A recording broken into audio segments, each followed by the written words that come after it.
The ruling elite have written literally thousands of white papers. Professor Carol Quigley wrote a close to 1,000-page book called Tragedy and Hope through a State Department secret grant. It was later republished to the public. Bill Clinton's mentor, head of political science, Georgetown, he explains that British imperial roundtable groups, corporate private government management teams, were dispatched around the globe by the turn of the last century, over 100 years ago, to take down their imperial flags and run up the local flag, but to control it from behind the scenes. And to do that, they wanted to infiltrate, take over, or if they couldn't, destroy all alternative groups that didn't want to be under their domination. And it's not the British Empire that rules the planet. It's that management system run by a consortium of private banks and corporations, England, the United States, Israel, countries in Europe being the chief holders of it. Now, it's on record that Stalin was our ally in World War II.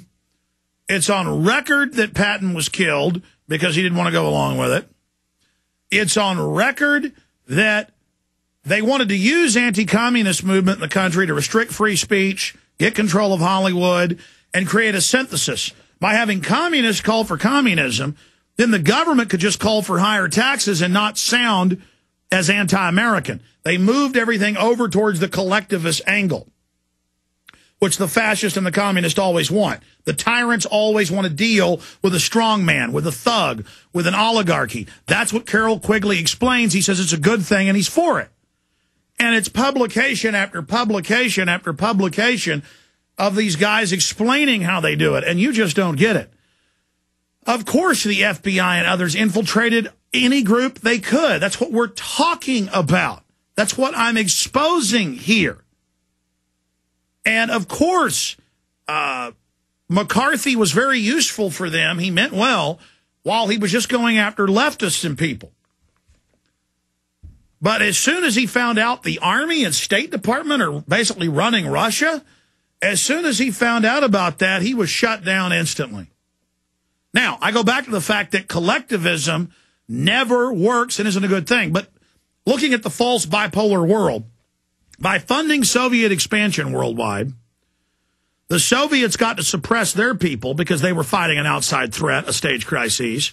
The United States got to suppress its people, grow a giant military-industrial complex, financed by the same central banks.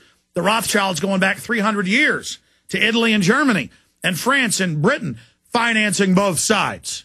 This is part of mainline history. And so they get to build up huge centralized governments of different flavors in the U.S., in Europe, in Russia, in Asia. They get to play countries off against each other, divide countries, give half of Germany to the Russians, half to the Allies, have these little wars. Ford and GM-owned factories were making the trucks that were shipped to northern Vietnam. I mean, this is the reality. This is how they control the paradigm and dominate society. And any group that rises up and is legitimate and threatens the power of the elite and their system and the existing political order is infiltrated and taken over. In fact, let me read from COINTELPRO here. Let me close shot of this document. COINTELPRO. COINTELPRO, an acronym for Counterintelligence Program, was a series of covert and often illegal, now the White House just openly calls for it, illegal projects conducted by the United States Federal Investigation, FBI, aimed at investigating and disrupting dissenting political organizations within the United States. The FBI used covert operations from its inception. However, formal COINTELPRO operations took place between 1956 and 1971. The FBI's stated motivation at the time was protecting, this is a quote, they have links to the documents, national security, that means the banker security. What's Northcom there for? To make sure the robbery is complete, to make sure they can rob us and get away with it. Protecting national security, preventing violence, and maintaining the existing social and political order. And that meant Nixon having a plan to bomb the DNC. Remember that? That's even on Nightline. And I mean, it's declassified. And to blame it on his political enemies, which was the left at the time. According to FBI records, 85% of COINTELPRO resources were expended on infiltrating, disrupting, marginalizing, and or subverting groups suspected of being subversive, such as communist and socialist organizations, the women's rights movement, militant black nationalist groups. and nonviolent civil rights movement. Yeah, the Black Panthers at first were, let's have soup kitchens, let's get our people off drugs. Then the feds messed with them and made them get radical, which is what their plan was. It's COINTELPRO to have militia people. A guy owns a bass boat. He's now the admiral. Literally, I've seen that. Show up at city councils and threaten people. To then demonize real militias. To demonize the militia in the Constitution. They don't want you in suits and ties getting the state to pass it to defend the border. They want you to look like kooks. Nonviolent civil rights movement, including individuals such as Martin Luther King Jr. and others associated with the Southern Christian Leadership Conference, the National Association for the Advancement of Colored People, itself funded by big foundations, the Congress of Racial Equality, the American Indian Movement, and other civil rights groups, a broad range of organizations labeled New Left, including Students for Democratic Society, the National Lawyers Guild, the Weathermen, almost all groups protesting the Vietnam War, and even individual student demonstrations with no group affiliation. Yeah, that's what it was really aimed at. And national groups such as those seeking independence for Puerto Rico. The other 15% was expended to marginalize and subvert white hate groups, including the Ku Klux Klan, national states, and national states' rights parties. Yeah, I've studied COINTELPRO. Most of it has been against conservatives and libertarians, but they would always fashionalize the left groups. Most of it was all staged. Like Patty Hearst declassified last year that was all staged with her and those terrorists. She was not captured by them. She wasn't having Stockholm Syndrome serving them. So I want to go to your calls. It's just they have to divide the world between the Soviet Empire and the U.S. British Empire so that they can all carry out crimes and take over countries and have an excuse to be in those Latin American and Asian nations. And the average FBI agent, the average KGB agent didn't even know what they were part of. This is why the bankers rule. They're smart. They're slick. They know what they're doing. How do you cut them off? The right wing never complains about corporate welfare. The right wing mainline Republicans never complain when there's tens of trillions for the banks or tens of trillions for wars over the decades. They're mad about the welfare lady on welfare. The left is mad at corporate welfare, but not when they get in power, like Obama, the biggest defense budget in history, breaking his record last year of the biggest in history.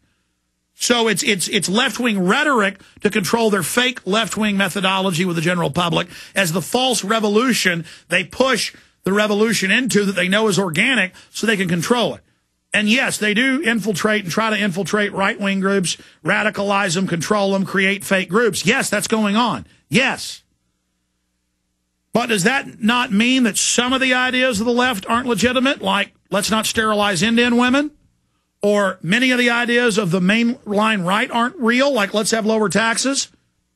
Bigger government is the tool for the corporate looting. But the average leftist who is angry at George Washington because he owned slaves, and that was the practice worldwide, then he freed his slaves, by the way, and wrote against it. But it was the slaves were like, please don't ship me back to Africa. It depended where they were. It was case by case. And they were, and most of them, when they would be freed, said, I don't want to leave.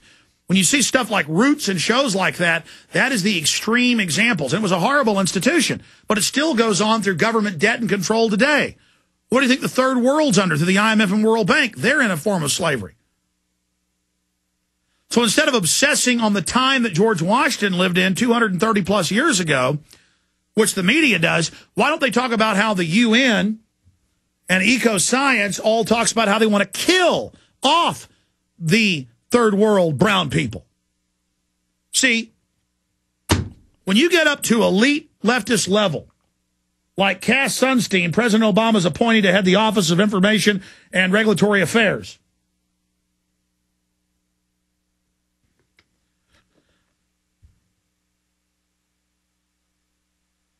Again, when you get up to the level of this individual right here on screen for PrisonPlanet.tv viewers, You know, he calls it liberal to ban free speech and criticism of the government. He calls it liberal to take your guns. True classical liberalism is have all the guns you want. Have all the private property you want. You be free. Just don't enslave anybody else. It's all a fraud. You guys are like computers that have been fed false information to where you can't even communicate. Okay. I said I'm going to go to calls. Let's go ahead now and go to Joel in Pennsylvania. Thanks for holding.